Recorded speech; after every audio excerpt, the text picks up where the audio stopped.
Hi hello welcome back to ജുപോർട്ട്. ഇന്ന് നമ്മൾ ഡിസ്കസ് ചെയ്യാൻ പോകുന്നത് പ്രഡിക്ഷൻ ക്വസ്റ്റ്യൻസ് ആണ്. നിങ്ങൾ എല്ലാവരും കാത്തിരുന്നതും ഈ ഒരു സെഷന് വേണ്ടിയിട്ടായിരിക്കുമല്ലോ അല്ലേ?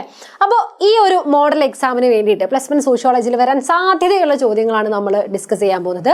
ആദ്യം തന്നെ പറയട്ടെ, ഇത് പൂർണ്ണമായിട്ടും നമ്മളുടെ പ്രീവിയസ് ഇയർ ക്വസ്റ്റ്യൻസ്, അതായത് മുൻകാല വർഷ ചോദ്യ പേപ്പറുകൾ കൃത്യമായിട്ട് അനാലിസിസ് നടത്തിയതിൻ്റെ ഭാഗമായിട്ട് ഉള്ളൊരു വീഡിയോ ആണ്. അപ്പോൾ കൃത്യമായിട്ട് ഈ ഒരു ഭാഗത്തു നിന്നൊക്കെയാണ് വർഷങ്ങളായിട്ട് ചോദ്യങ്ങൾ റിപ്പീറ്റ് ചെയ്ത് നമ്മൾ കണ്ടിട്ടുള്ളത്. അതുകൊണ്ട് ഈ ഭാഗങ്ങൾ നിങ്ങൾ പ്രാധാന്യം കൊടുക്കുക. ഇതൊക്കെയാണ് പ്രഡിക്ഷൻ ക്വസ്റ്റ്യൻസ് ആയിട്ട് പറയുന്നത്. First of all, scope of sociology, സമൂഹശാസ്ത്രത്തിന്റെ വ്യാപ്തി വിശദീകരിക്കുക എന്നുള്ളൊരു ചോദ്യം നമുക്ക് പ്രതീക്ഷിക്കാം. ഇത് ഒരുപാട് വർഷ പേപ്പറുകളിൽ നമ്മൾ കാണുന്നുണ്ട്.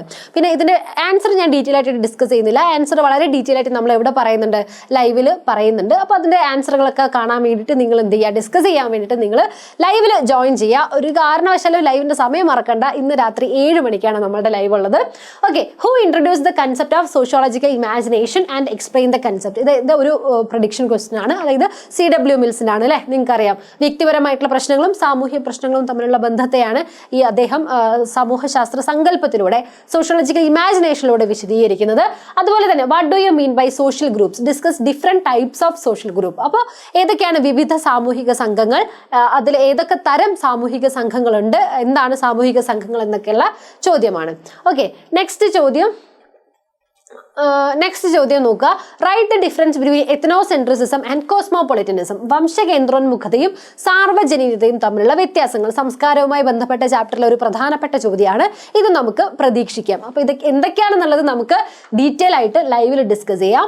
Next, the global society is facing lot of എൻവയോൺമെന്റൽ problems. Explain the major എൻവയോൺമെന്റൽ problems. ഏതൊക്കെയാണ് പ്രധാനപ്പെട്ട, ആഗോള സമൂഹം നേരിടുന്ന പ്രധാനപ്പെട്ട എൻവയോൺമെന്റൽ പ്രോബ്ലംസ് ഏതൊക്കെയാണെന്ന് ഡിസ്കസ് ചെയ്യുന്നത്. ഇതൊരു എസ്സേ ടോപ്പിക് ആണ്. ഇങ്ങനെ നമുക്ക് ചോദ്യം പ്രതീക്ഷിക്കാം. Okay, next, distinguish between mechanical solidarity and organic solidarity. യാന്ത്രിക ഐക്യദാർഢ്യവും ജൈവിക ഐക്യദാർഢ്യവും തമ്മിലുള്ള വ്യത്യാസങ്ങൾ എന്താണെന്ന് തിരിച്ചറിയുക. ഇതും നമുക്ക് പ്രതീക്ഷിക്കാവുന്ന ഒരു ചോദ്യമാണ്. 6 മാർക്കിനൊക്കെ നമുക്ക് പ്രതീക്ഷിക്കാം. അടുത്ത നിങ്ങൾ ശ്രദ്ധിക്കാതെ പോകുന്ന വളരെ പ്രധാനപ്പെട്ട ചോദ്യമാണ് write a short note and ghettoisation and gated communities. ഇതിന്റെ കൂടെ ഒരാളും കൂടെ ഉണ്ട്, ജെൻട്രിഫിക്കേഷൻ അഥവാ കുലീനവൽക്കരണം. ഈ 3 കൺസെപ്റ്റിനെ കുറിച്ച് മിക്ക ചോദ്യ പേപ്പറുകളിലും നമ്മൾ ക്വസ്റ്റ്യൻസ് കാണാറുണ്ട്.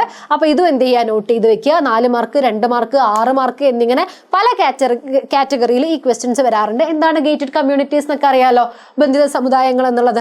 അപ്പോൾ ഇതുമായി ബന്ധപ്പെട്ട കൂടുതൽ കാര്യങ്ങൾ, ഇതുപോലെ ഒരുപാട് ക്വസ്റ്റ്യൻസ് എനിക്ക് നിങ്ങൾക്ക് മുമ്പിൽ അവതരിപ്പിക്കാനുണ്ട്. അപ്പോൾ ഇങ്ങനെയുള്ള പ്രീവിയസ്, അതായത് മുൻകാല വർഷങ്ങളിലൊക്കെ ചോദിച്ചിട്ടുള്ള പ്രധാനപ്പെട്ട ചോദ്യങ്ങളൊക്കെ ആയിട്ട് നമ്മൾ ലൈവിൽ ഉണ്ടായിരിക്കും. അപ്പോൾ എല്ലാവരും കൃത്യസമയത്ത് തന്നെ ലൈവിൽ ജോയിൻ ചെയ്യുക. അപ്പോൾ നമുക്ക് വീണ്ടും കാണാം. Bye bye, thank you.